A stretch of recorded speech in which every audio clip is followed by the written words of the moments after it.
Maximum মানুষ মনে করেন স্ট্যান্ডার্ড ব্লাড প্রেশার হলো 120/80। বাট 120/80 এটা কিন্তু সকলের জন্য স্ট্যান্ডার্ড ব্লাড প্রেশার নয়। 120/80 এই রেঞ্জের বাইরে চলে যাওয়ার সাথেই যদি কেউ ব্লাড প্রেশার নিয়ন্ত্রণের ওষুধ খান, আর অ্যাকচুয়ালি আপনার ব্লাড প্রেশার যদি হাই বা লো না হয়ে থাকে, তাহলে কিন্তু আপনার বডির যে স্বাভাবিক সার্কেডিয়ান রিদম এটা কিন্তু ব্যাহত হবে।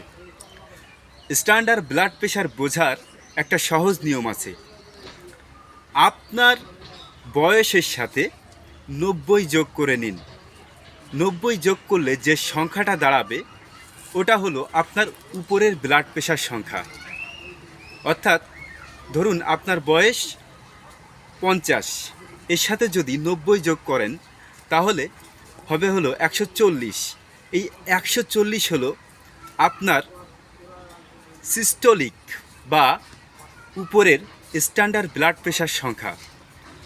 এই উপরের ব্লাড প্রেশারের সংখ্যার সাথে 50 বা 40 বিয়োগ করবেন।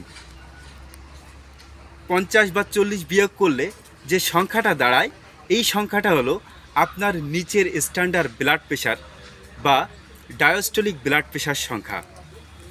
এই রেঞ্জের ভিতরে যদি আপনার ব্লাড প্রেশার থাকে তাহলে আপনি স্বাভাবিক আছেন, অর্থাৎ আপনার ব্লাড প্রেশার স্বাভাবিক আছে। আর এই রেঞ্জের বাইরে চলে গেলে তখন আপনি ব্লাড প্রেশার নিয়ন্ত্রণের ওষুধ খেতে পারেন। তবে সারাদিন কিন্তু ব্লাড প্রেশার একই জায়গায় অবস্থান করে না। ব্লাড প্রেশার কিন্তু একটা সার্কিটিং সিস্টেমের মতো চলে। আপনি দিনের বেলায় যদি 5 বার ব্লাড প্রেশার পরীক্ষা করেন তাহলে 5 রকম রেজাল্ট বেরোবে। তবে এই রেঞ্জের ভিতরে যদি থাকে তাহলে আপনার ব্লাড প্রেশার ঠিক আছে। এবং সকালের ব্লাড প্রেশার অবশ্যই রাত্রের ব্লাড প্রেশারের চেয়ে বেশি হইতে হবে। অর্থাৎ রাত্রের ব্লাড প্রেশার যেন কোনো ক্রমেই সকালের ব্লাড প্রেশারের চেয়ে বেশি না হয়, এদিকে একটু খেয়াল রাখবেন।